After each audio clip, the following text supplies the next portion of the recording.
Don't rescue me. Hold on. A loner cowboy saved a dying native girl, not knowing she taught him how to love again. In 1884, in the Bitterroot Mountains of Montana, a bitter winter had fallen. It was the kind of cold that didn't just nip at your fingertips, but hollowed out your bones from the inside. Cole Jensen, a man shaped by the land and its silence, rode his horse across a ridge, his breath puffing out in white clouds. His hair was streaked with salt and pepper, and the deep lines on his face were a map of a life filled with journeys to nowhere. He rode slowly, not from weariness, but from a caution that had seeped into his blood. He was a man of silence, one who didn't need to say much to exist. He had lived with his past for so long that it had become part of the very air he breathed. Suddenly, a small ripple disturbed the icy surface of a small creek. A hand, pale as bone, was trembling, slowly sinking beneath the thin ice. It was a hand that didn't belong to the cold and silence of this place. It was a life struggling in despair. Cole had a choice: to keep riding and let the cold claim that life, or to save it and accept a risk that could cost him his own. He didn't think much. He acted on an instinct he had buried long ago. He dismounted, knelt down, and slammed his hand against the ice. The cracking sound echoed through the valley like a bell, signaling that something had been awakened. He grabbed the wrist, the warmth from his hand, a stark contrast to the bone-chilling cold of the ice. He pulled hard. Little by little, he pulled a woman from the water. Her body was limp, without an ounce of resistance. She wasn't dressed for this cold. Her shoulder was bruised, her cheeks pale. Hello, everyone. If you love Wild West love stories or emotional adventure stories from the Wild West Love channel, please comment with a 1 and let me know where you are. I'd be so happy to know. He gently laid her on the snow, his eyes scanning the bruises on her shoulder. He saw a faded tattoo, just clear enough to read a single word: property. A word that should never be tattooed on a human body. When he brought her back to his cabin, Cole did everything he could. He removed her soaking wet clothes, used dry towels to wipe down her cold skin, and then covered her with warm fleece blankets.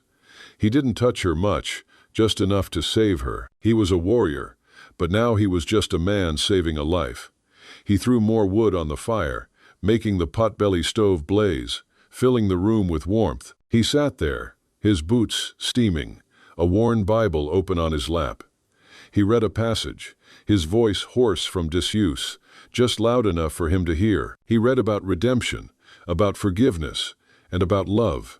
He read it as a prayer, but also as a confession.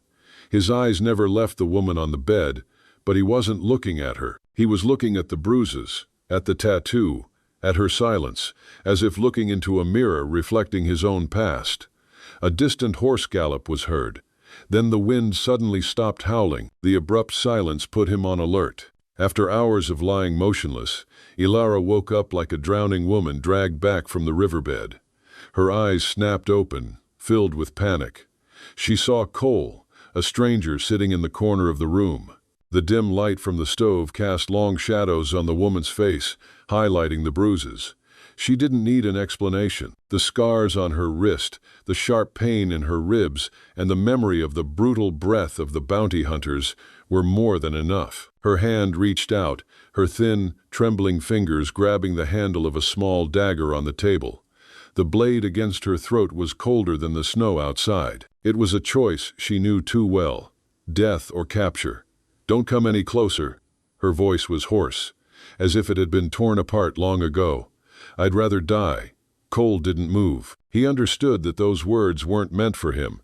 It was a vow to herself, a final act of defiance against the world that had trampled her. He slowly stood up, his hands hanging loosely by his sides.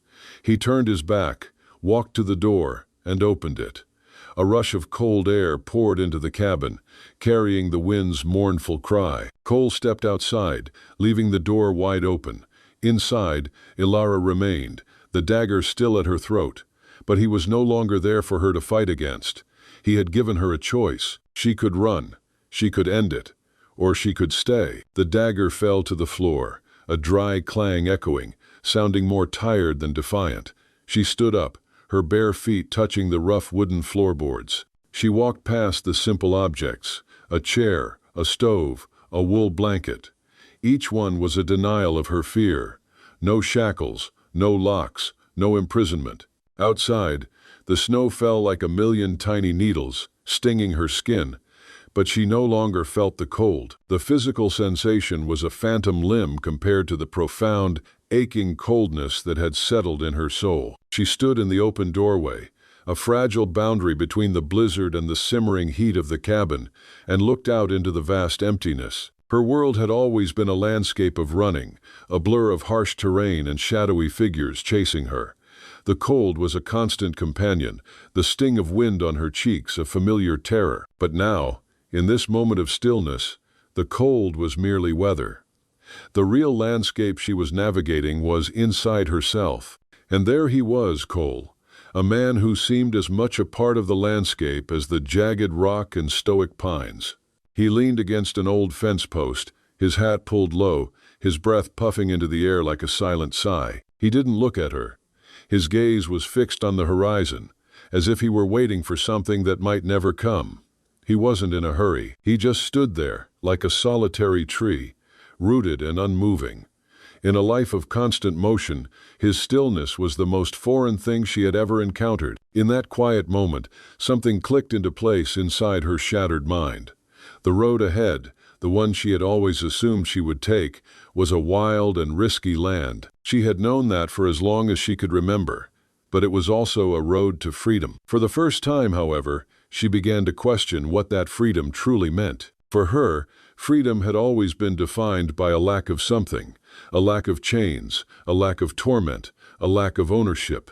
It was the negative space around her pain. Now, she was faced with the terrifying possibility that freedom might also mean the crushing weight of utter solitude. She had had a chance to run. The open door was an invitation, a promise that the endless, lonely road was still hers to travel. But looking at him standing there, silent and steady, a thought as sharp and clear as the mountain air cut through her fear. What she feared wasn't being captured and returned to her old life. She had faced that terror 1,000 times. The new, deeper fear was something else entirely, having to continue on her own, forever bound to a past she couldn't outrun. The solitude she had embraced as a shield had become a prison. She didn't run, and she didn't die. She just stayed. The dagger had fallen from her hand earlier, a decision made out of desperation. This was a different kind of choice. This was a choice made from a place of nascent, fragile hope. That was the moment she began to trust. Not in him, not yet, but in the possibility of something more than just survival. She began to trust that there might be a reason to live beyond simply not dying. Slowly, her bare feet, numb from the cold, turned from the open doorway. She walked back into the cabin, each step a deliberate, conscious act.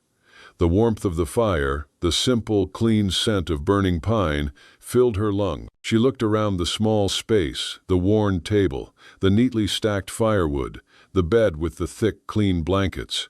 There were no chains, no locks, no barred windows. It was a home. It was a home that had taken her in, that had offered her warmth, that had given her the gift of silence. She sank onto the wooden floor by the fire, huddling close to the heat.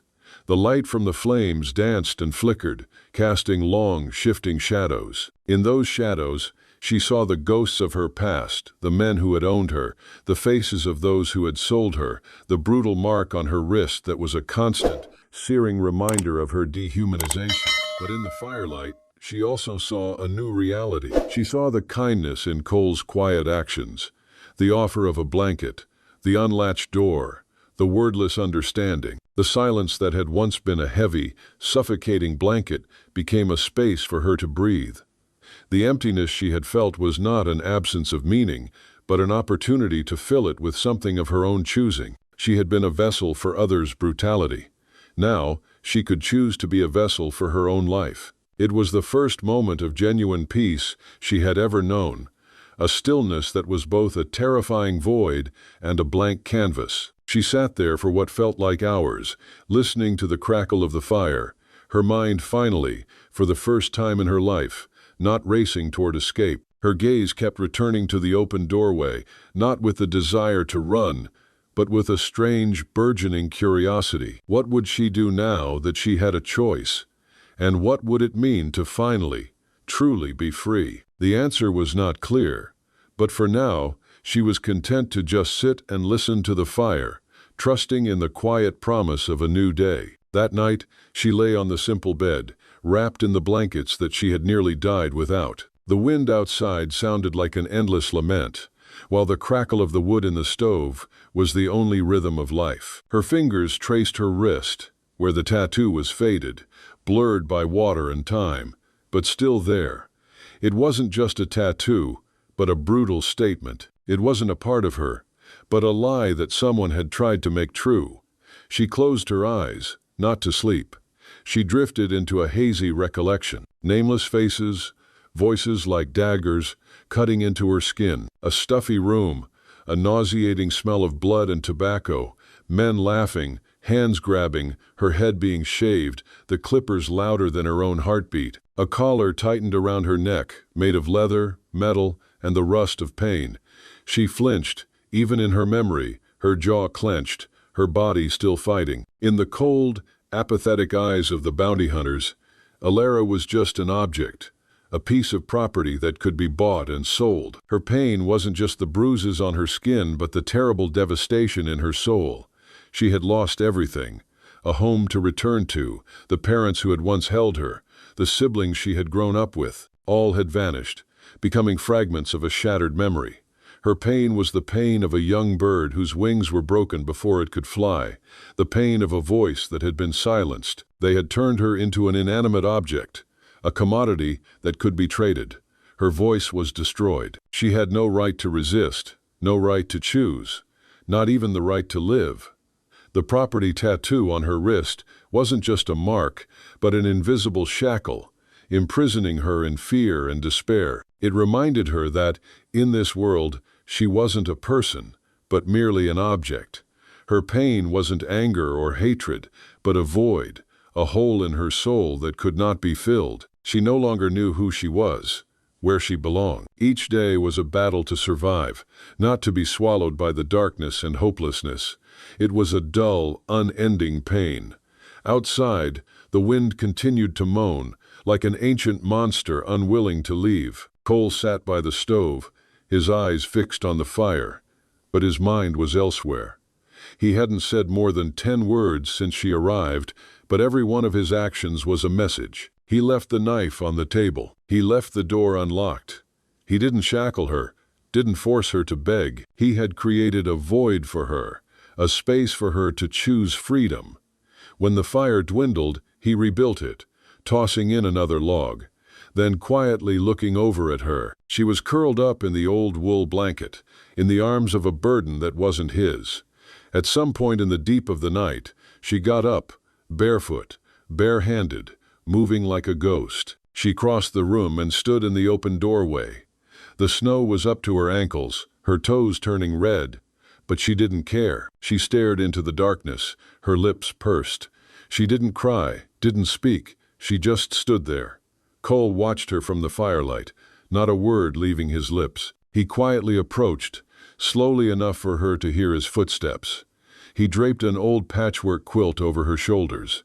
It was soft, faded, and frayed at the corners. It was as heavy as a promise, a kindness she had never known.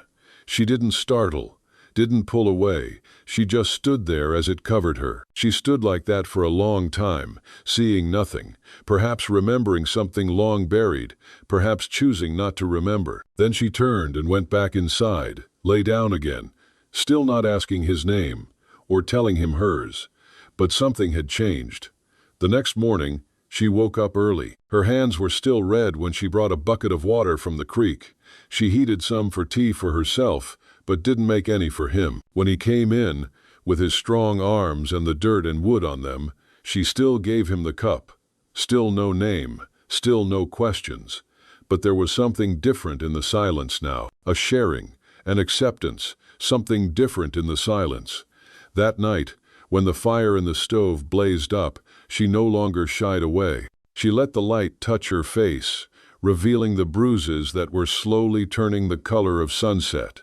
Cole said nothing. He just quietly placed his damp gloves by the stove. As he turned his back, a small hand reached out. Her fingers gently folded the gloves, placing them neatly. It wasn't a ritual, not a thank you. It was just a gesture, a recognition that they were both there. He had seen the bruises, seen the faint fingerprints on her arm, but this time, she didn't flinch. She didn't turn away either. Instead of averting her gaze, she just quietly folded his shirt neatly and put it in the cabinet. That action, neat and deliberate, was like a silent gratitude. The thaw didn't come from the air, but from the silence between them.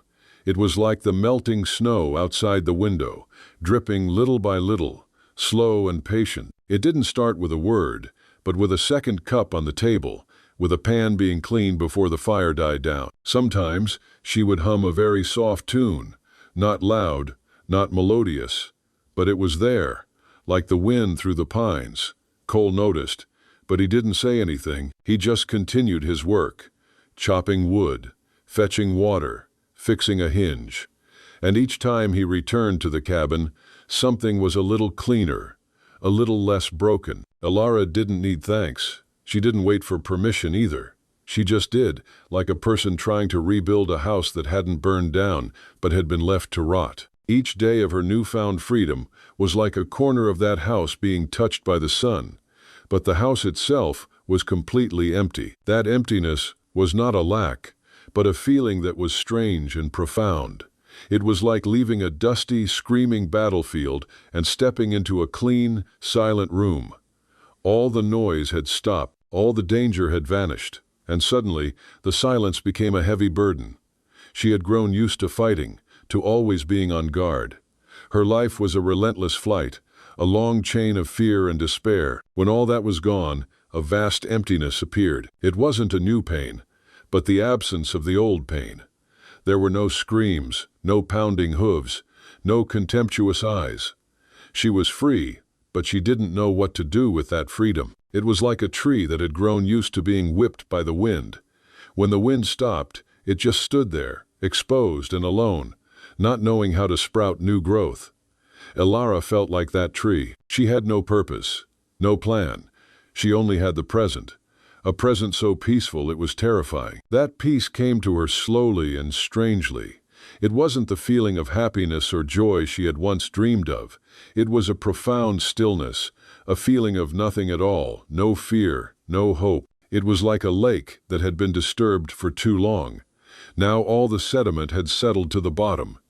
The surface was calm, but the bottom was still filled with the wreckage of the past. She did small things, not because anyone asked her to, but because she wanted to fill that void. She mended torn clothes, scrubbed the floor, arranged the simple items in the cabin. Each action was an affirmation that she still existed, that she was still here. She no longer had to run. She could stop. She could breathe. She could live. Every day, she discovered a little more about herself. She realized that her hands could create beautiful things, not just defend herself. She could sew, cook, and even sing. Her voice, once stifled by fear, now hummed softly like a small stream. It wasn't a beautiful voice, but it was a true voice. It was the voice of a soul that had found its way back to itself. That evening, Cole opened an old wooden chest, a smell of blood and gunpowder wafting out. He found an old ledger from his unit, the 11th Cavalry, where he had served. Cole sat in front of the stove, holding the old heavy ledger. It wasn't a book, but a tombstone.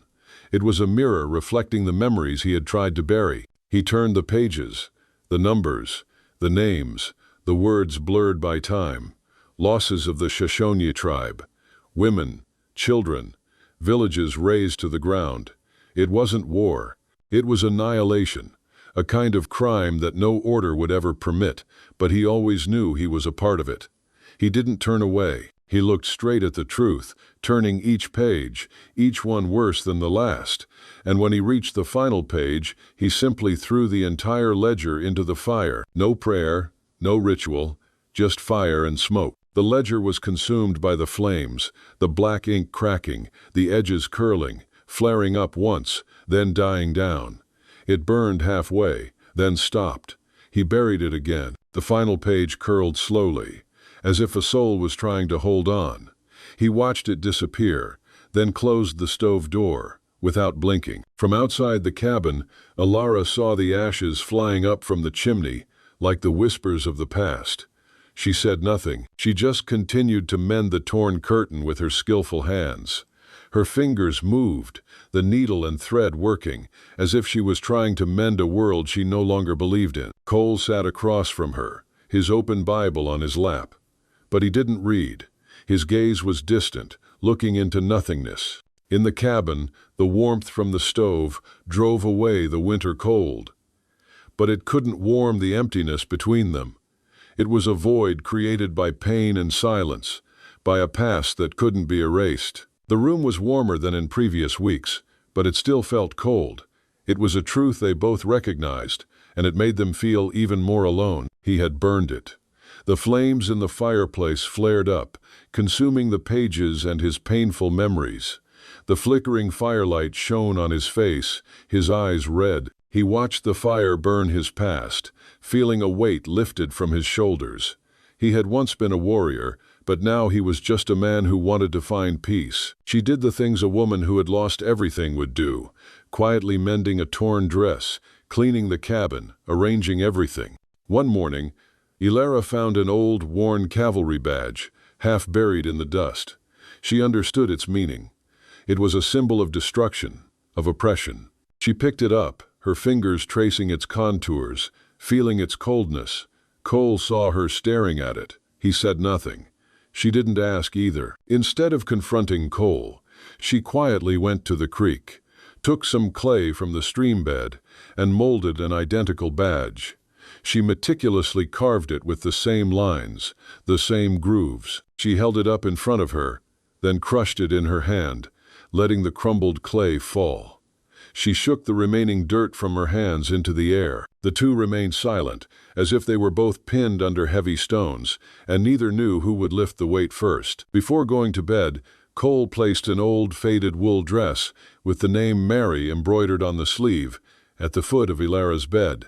She took it, her eyes welling up. She understood who Mary was, and that act was a gesture of sharing, of empathy, of acceptance. She touched the name, giving a gentle nod. It was their first sincere exchange, not with words, but with meaningful actions. Later, Cole sat outside, the wind whipping at his coat. He watched her through the window, the firelight flickering behind her, her hair long and loose. She remained there, holding the warm dress, staring into the flames. And that was when he understood. Sometimes we don't have to do anything. We just need a quiet moment in our lives. For her and for him, nothing could be explained to each other, only silence. In the wooden cabin, where the silence was heavier than any words, Ilara picked up the coin again. It was a small piece of metal, but it held two opposing words.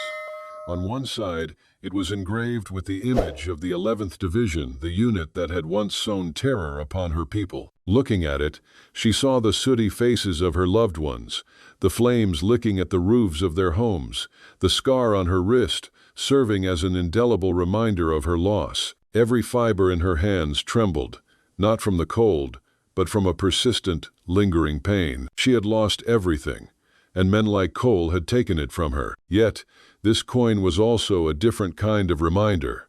It was proof of Cole's existence, the man who had saved her from the icy water. Holding it in her palm, she remembered his calloused hand pulling her up, the warmth of his jacket embracing her dying body. Without him, she would have been lost forever in the freezing creek. Gratitude, a foreign and complex feeling, surged in her chest, clashing with the hatred that had become ingrained in her flesh and blood. How could she forgive him when every time she looked at him, she saw the shadow of an enemy, but also the benefactor who had given her a second life? She closed her eyes, once again putting herself in Cole's position. She saw herself as a veteran, living with the ghosts of the past. She saw the guilt, the loneliness, and the burden of sins that could not be washed away. Perhaps he hadn't had a choice, just as she hadn't had the right to live freely. They, like two pawns on a chessboard of fate, had been pushed into positions no one wanted. He was forced to obey orders, and she had to endure. Now, the game had changed, but they were still trapped in it. He chose to stay, not because he wanted forgiveness, but because he wanted to do the right thing. On one side was an Ilara still aching with the pain of her family, friends, loved ones, and her life being trampled. On the other side was an Ilara grateful for her rescuer and seeing his own torment. She heard the frantic screams for revenge, but she also heard her heart's need for love, for a full, happy, and meaningful life. Opening her eyes, Ilara looked at the coin, no longer seeing simple hatred or gratitude. She saw a choice. She would not keep it, would not let it become a heavy burden in her heart. She had made a decision. Ilara looked out the window, where Cole was standing under the iron-colored sunset. His rugged silhouette was cast against the wooden wall, and he was contemplative, silent every day. Time and the brutality of war had stripped him of his self-confidence and peace, little by little. Soldiers like him would have to live with their burden forever, for the rest of their lives. He didn't know that she had seen him, didn't know that she was stepping into his world. She smiled, a smile without bitterness. She understood that the silence between them was no longer a wall, but a bridge connecting two worlds, two people, two destinies. And then she got up, walked to the stove, and added another log to the fire. The warmth of the fire gently caressed her heart, little by little. That same night, Cole looked out the window and saw fresh horse tracks in the snow. Not his horse, not theirs. A sudden fear came over him, shattering the peace they had worked so hard to find. This place was no longer safe. People would come, and they wouldn't bring peace. The cold wind whistled through the door cracks, carrying the scent of danger and bad news. The peace in the cabin was just a thin veneer. Cole realized this when he found an old canvas bag on the porch. Inside, a photo of Ilara and a wanted poster with the words "Runaway Property." Cole's eyes lingered on the photo, then shifted to Ilara. She recognized the photo, her eyes vacant. Ilara's voice was a faint whisper. "I didn't kill him, but I wished I could have." She told him about the man who had bought her, about the forced marriage, about being treated like an object. Her words no longer held fear, only a pain that had been tightly suppressed for so long. Cole didn't look at her. He just knelt by the stove, listening.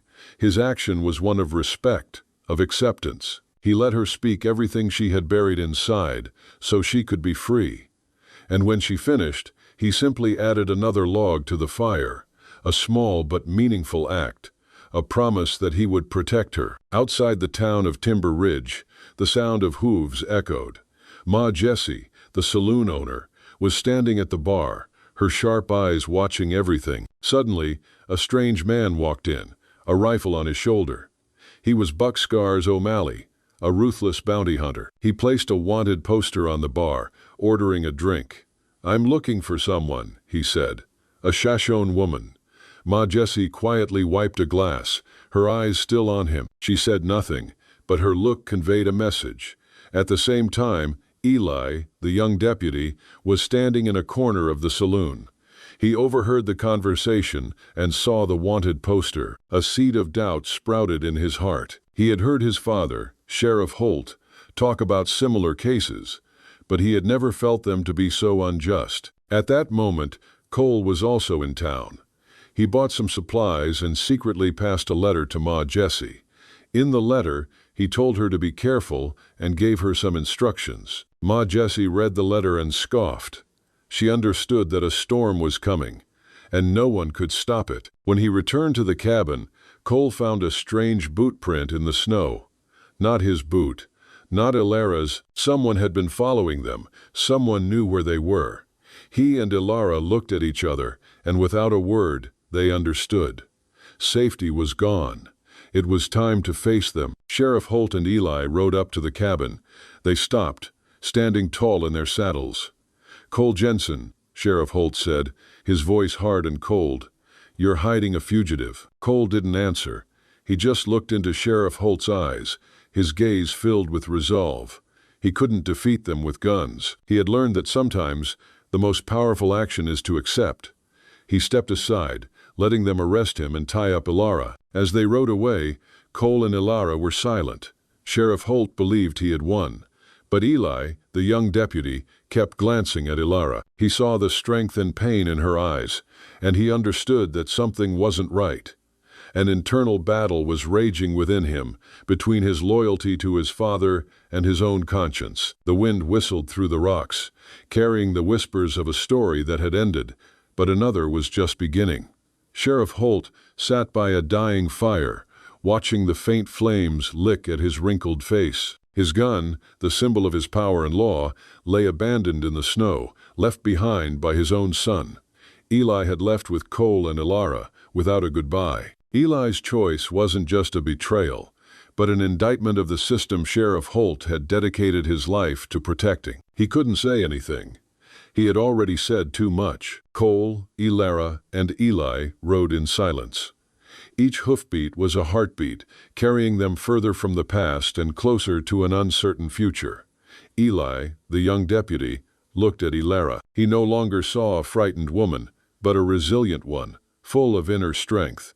He had witnessed injustice, cruelty, and sacrifice. He understood that there are laws etched deeper than on paper, and the law of the heart is true justice. They arrived at a hill. Eli pointed to a small valley where thin wisps of smoke rose from teepees, hidden among the trees. It was Ilara's home. Eli spoke a single sentence. "Your path ends here. Good luck." Then he turned his horse around, heading back to the town where he would likely never feel like he belonged again. Ilara dismounted and walked alone into the village. The women and children watched in silence. Ilara didn't cry or complain. She simply walked. An elderly woman stepped out, saying nothing, just touching Ilara's cheek, then touching the faint scar on her wrist. Ilara took out a burnt piece of metal, a part of the collar that had once shackled her, and placed it in the woman's hand. The woman nodded, gently placing it in the fire. Love and forgiveness were shown through wordless actions, for those moments are what truly matter in Wild West love stories. That night, Cole stayed outside the village, sitting alone on a rock. He didn't seem to want to go in. A small boy approached him, placing a piece of metal in his hand.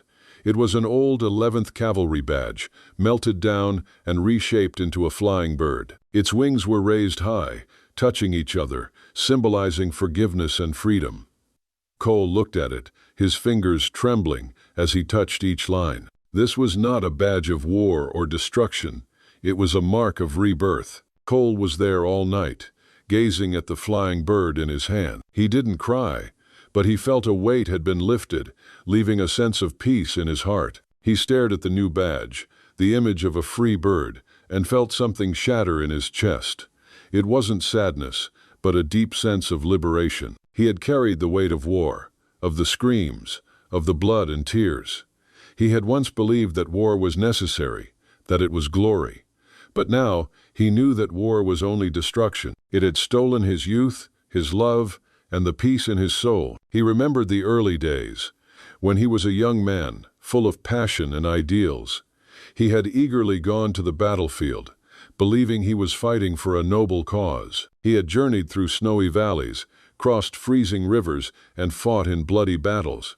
He had seen his friends fall, seen the panicked faces of children. He had seen that there were no heroes in war, only victims.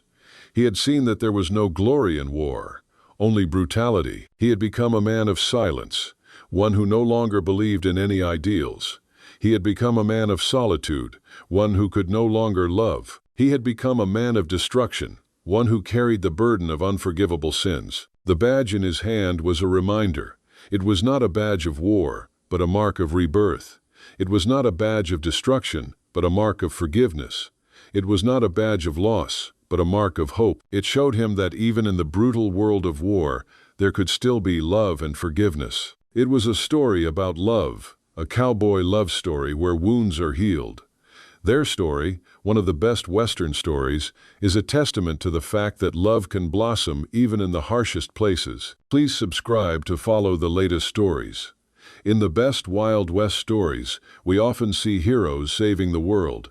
But here, we see a man saving his own soul. He slept under the stars, and when he woke up, He no longer felt the coldness he had before. A year passed, and the Montana sky was no longer covered by the biting cold. The town of Timber Ridge was no longer a town full of bounty hunters and harsh laws. The wounds were still there, but they had faded, leaving behind valuable lessons.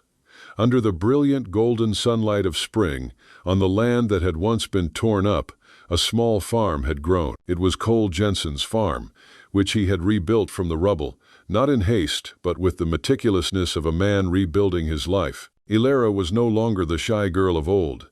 She wore a blue dress, mended at the wrist, which Cole himself had once given her.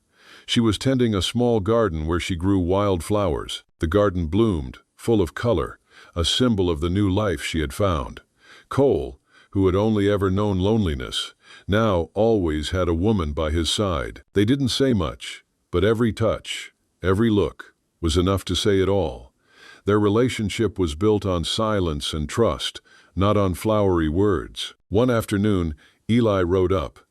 He had become a deputy in another town, but he always visited Cole and Ilara's farm. He and his father, Sheriff Holt, had mended their relationship, but it could never go back to what it was. Eli had learned that justice is not always found on paper, but in the heart. He watched Ilara watering the plants, seeing the happiness in her eyes. He understood that by standing up for her, he had found true justice. Their story, one of the best Western love story, is a testament to how compassion can change a person's fate. When night fell, Cole and Ilara sat on the porch. Cole took out the flying bird badge. It had been polished, and it glistened under the moonlight. Ilara touched it, then placed it in Cole's palm. "You were once a warrior," she said softly. "Now, you are a protector." Cole squeezed her hand, knowing that what she said was true. In the best cowboy love stories, love is not just possession,